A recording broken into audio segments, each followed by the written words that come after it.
So picture this, right? You're sitting in a dark movie theater. Oh, popcorn in hand, obviously. Obviously. And the bass is just like rumbling in your chest.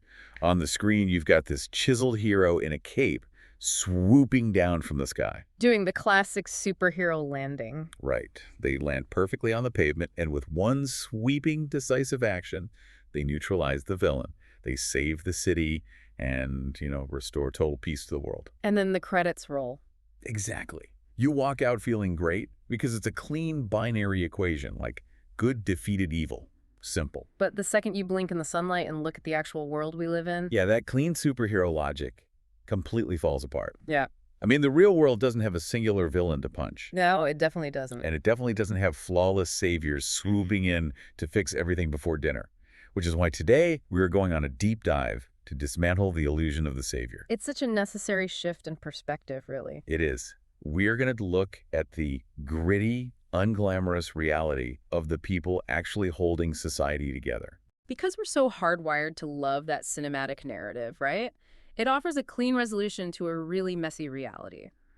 But to understand actual human progress, we have to look at a totally different landscape. And a roadmap for this comes from a fascinating 2020 op-ed published in counterpunch.org. It's titled, "It's No Superheroes, It's Peace Workers," written by Dr. J.P. Linstroth. We also have some of his biographical notes, which detail his pretty extensive fieldwork in conflict resolution. Yeah, and the mission for today's deep dive is to rewire how you, the listener, define two concepts, heroism and peace.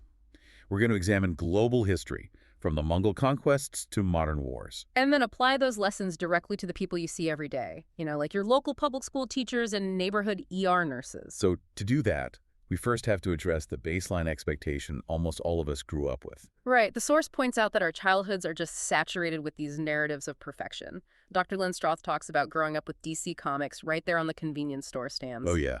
Batman, Superman, Wonder Woman. Exactly. The Justice League gathering their forces to fight off evil foes. And if you grew up in the 70s and 80s, you had the Super Friends cartoons on Saturday mornings. Oh, man, Super Friends. But it goes back way further than the 1970s, right? I mean, even in grade school, we learned Greek myths. Gods and demigods with impossible powers. Exactly. So this creates this foundational overlap in our minds.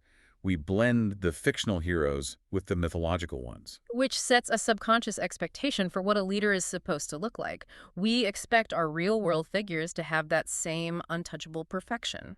But Dr. Linstroth counters this with the concept of having feet of clay, which he connects to a poem by Lord Byron from 1814. Yeah, the Ode to Napoleon Bonaparte. Okay, let's unpack this, because feet of clay is such great imagery.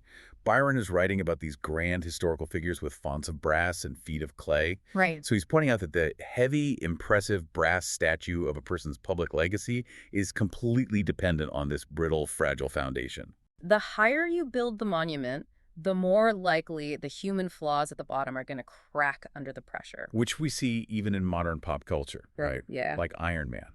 The whole appeal of Tony Stark is his massive ego and his flaws. We want flawed heroes. We do. And the source takes us from mythological figures to actual historical giants. The author brings up Mohandas Gandhi, noting that despite being this massive icon for peace and political movements, he allegedly mistreated women in his life, including his own wife. Yeah, and the text also discusses Dr. Martin Luther King Jr. The author brings up rumors of him supposedly having extramarital affairs, and he notes recent, albeit dubious, claims from newly revealed FBI reports regarding Dr. King's behavior, something noted by historian David Garrow. Which is heavy stuff. It is. Now, to be totally clear to the listener, the author explicitly points out that other historians argue a lot of these allegations are based upon rumors. We aren't here to validate those specific FBI reports or take a political stance at all. We're just relaying what the source material brings to the table. Naturally. But it forces a really difficult question. I look at these deeply flawed, very human traits, these feet of clay, and I wonder, doesn't acknowledging these flaws tarnish their legacy as global icons of peace? Well, what's fascinating here is that the source argues the exact opposite. Wait, really? The opposite? Yeah. Highlighting those flaws doesn't diminish their legacy at all. It actually reinforces the reality of what they accomplished. Okay, how so? Well, think about it. If only perfect, flawless beings could achieve great things, then the rest of us are off the hook, right? No, I see. We could just sit back and wait for Superman. Exactly.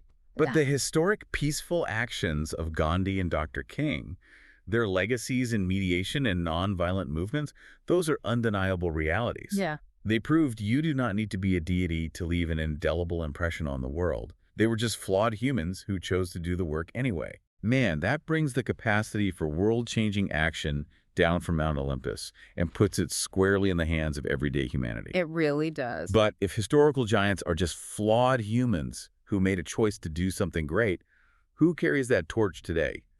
If we aren't looking for capes or flawless saints, where do we look? We look at the trenches of human friction. And this is where Dr. Linstroth's background becomes super vital. He isn't just theorizing from a desk. Right. The biographical notes show he's been in the field. Yeah, his definition of a modern hero is forged from years of field work in really intense, complex situations. Like, he spent years working on the Spanish-Basque conflict. Let's pause there, actually, because we shouldn't gloss over that. Sure. For listeners who might not be familiar, the Spanish-Basque conflict wasn't just some minor political disagreement. This was a decades-long, often violent struggle for cultural independence in the Basque region of Spain. Bombings, assassinations, deep generational trauma, all of it. Right. So when Linstroth is doing field work there, he's navigating armed friction and deep-rooted historical anger. It's not a purely academic exercise. Precisely. And the source also notes his work addressing discrimination against Brazilian urban Amerindians. Indigenous populations dealing with displacement, right? Exactly, dealing with systemic marginalization in urban centers. Plus, his work with immigrant populations in South Florida. So he's seen conflict up close. Very close. And based on that extensive real-world experience, his thesis is that the true peacemakers are everyday people, people whose actions create a more livable coexistence. And the list he provides in the op-ed is super specific. He includes teachers working in lower socioeconomic public schools, psychiatrists in mental health clinics, ER doctors, nurses, social workers, public defenders, firefighters, police officers, and clergy members defending migrants or the poor. These are the unsung heroes of his thesis. I mean, I struggle with this a bit. I understand praising public servants, obviously, but I have to question grouping a first-grade teacher or an ER nurse in the same category as a geopolitical hostage negotiator in the Basque region. You think it waters the term down? Yeah, isn't the term peace worker losing its meaning if we apply it to anyone doing a difficult community-facing job? Well, it only loses its meaning if you define peace solely as the absence of a declared war. Okay. Linstroth defines peace as active societal stabilization. Think about the mechanics of what an ER nurse actually does. Yes, they treat physical wounds, but a trauma center waiting room is a powder keg. Oh, for sure. You have terrified, grieving, angry families all packed together. Exactly. The nurse doesn't just bandage a cut. They have to de-escalate the social friction of that room to prevent violence from erupting right there. I never thought about it like that. Or take a public defender. They are ensuring the justice system doesn't crush an indigent person. They're maintaining trust in a civic institution. A teacher in a low-income district is creating a safe, stable zone for a child who might be experiencing total chaos at home. They are actively mediating conflict and desperation every single day. Okay, that makes total sense. It's like we as a society are obsessively praising the flashy paint job on a house. The celebrities, the politicians. Yeah, the Hollywood movie stars, the billionaires, the reality TV drama of the Kardashians or the Real Housewives. We point all our cameras at the flash. Right. But we are completely ignoring the concrete foundation keeping the whole thing from collapsing. These everyday peace workers are the foundation. That analogy is perfect because it highlights the fundamental utility of their work. According to the source, these people operate out of a profound sense of duty. And they don't get the magazine covers. They don't expect recognition at all. The author frames these workers as the ultimate antidote to the Hollywoodization of America. Which is everywhere. It is. But the false glamour of fame is entirely uninteresting compared to the tangible, gritty work of actually making society functional. But, you know, knowing that teachers and nurses are holding the local foundation together forces a much bigger, kind of darker question. What's that? If this foundation is so effective, why does the macro-level data, like the global news we watch every night, make it look like the house is constantly on fire? It does feel that way. If these individuals are doing such great work locally, is it actually adding up globally? Are we getting more peaceful, or are we just barely holding on? To answer that, the source brings in some really striking historical data, specifically referencing Steven Pinker's highly regarded 2011 book, The Better Angels of Our Nature. Here's where it gets really interesting, because hearing the subtitle of that book, Why Violence Has Declined, in relation to recent history, feels incredibly counterintuitive. Totally. I mean, the author explicitly acknowledges the horror show of the 20th century. Yeah. We have the Holocaust, we have World War I, which resulted in almost 22 million deaths. Yeah. In World War II, which caused an estimated 70 million worldwide deaths. When you hear those numbers, the idea that violence is mathematically trending downward sounds almost absurd. It sounds completely wrong until you examine how Pinker calculates the trajectory of historical violence. You cannot look at absolute numbers alone. Because the population of the Earth has changed. Drastically changed. You have to look at the mathematics of human history as a percentage of the global population. This is where Pinker's thesis, which is supported by the author, comes into focus. Okay, let's look at the math. So during World War II, the global population was about 2.3 billion people. So that massive conflict wiped out approximately 3% of the world's population. Which is an unimaginable scale of loss. 3% of everybody alive. But the source then points to the distant past for comparison. Specifically, the Mongol conquests of the 13th and 14th centuries. Those conquests resulted in an estimated 40 million deaths. Right, which is 30 million fewer deaths than World War II. True, but the estimated global population in the 13th and 14th centuries was only 380 million people. Oh, wow. Yeah, so those 40 million deaths represented a staggering 10% of the entire world's population. 10%.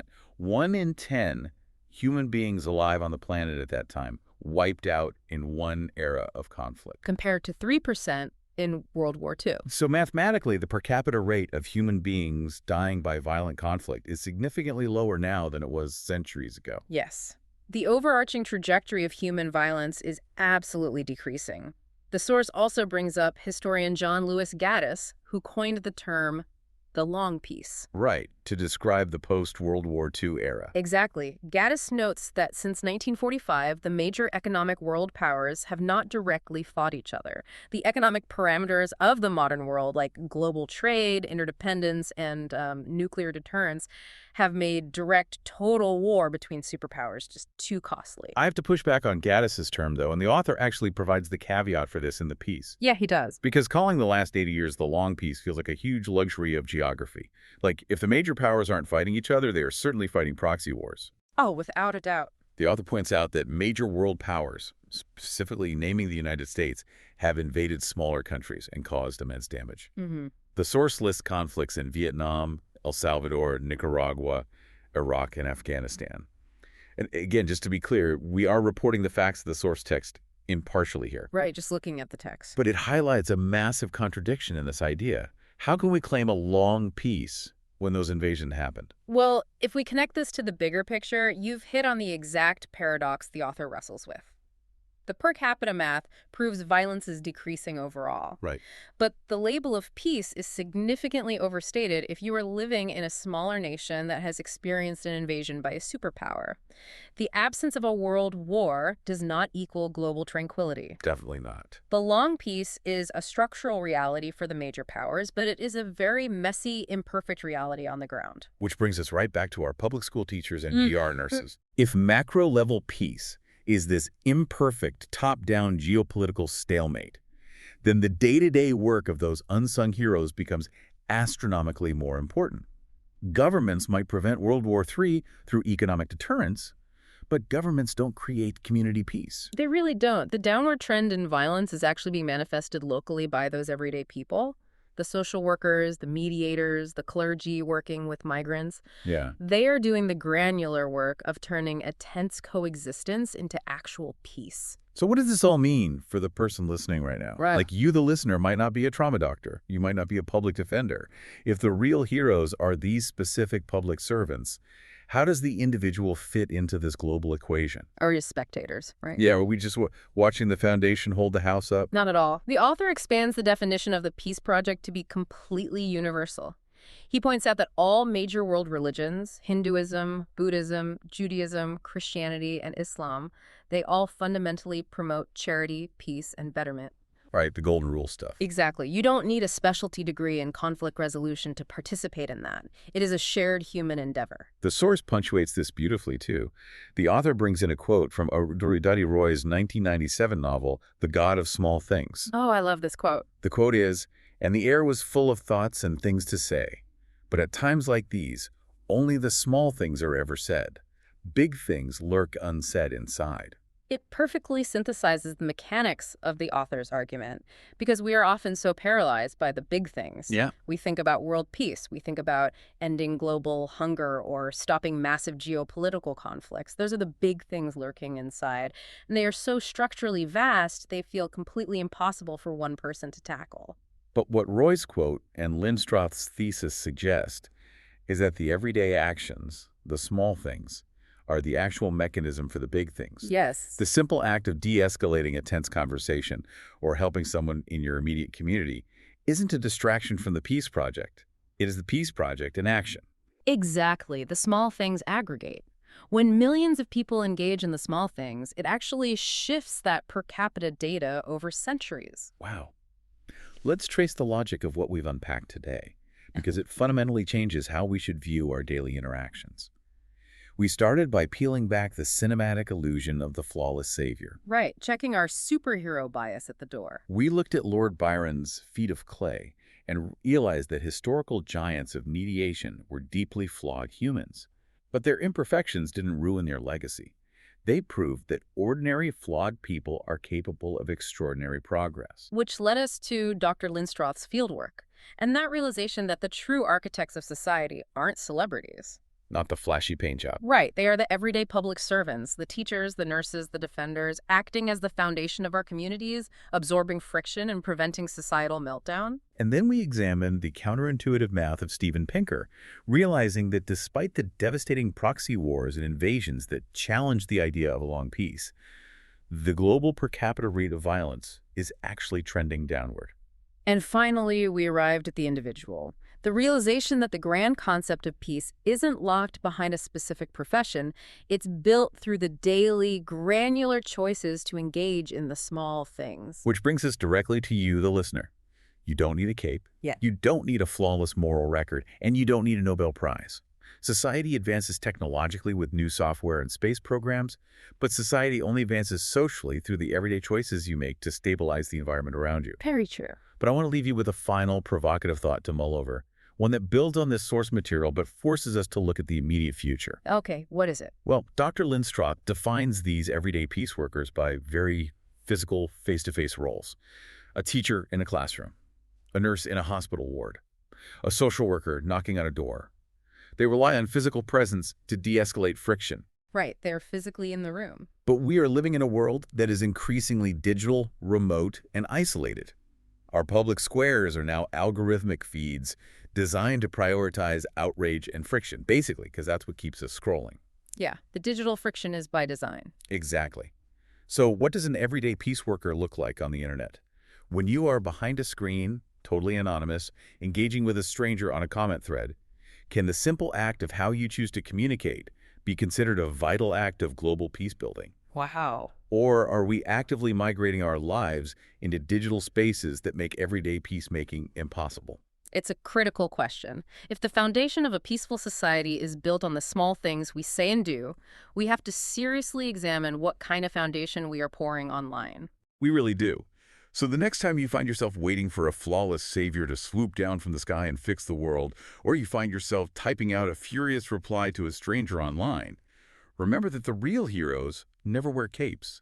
They just show up with their feet of clay and do the hard, quiet work of de-escalating the room. Keep asking the big questions, and we'll see you next time.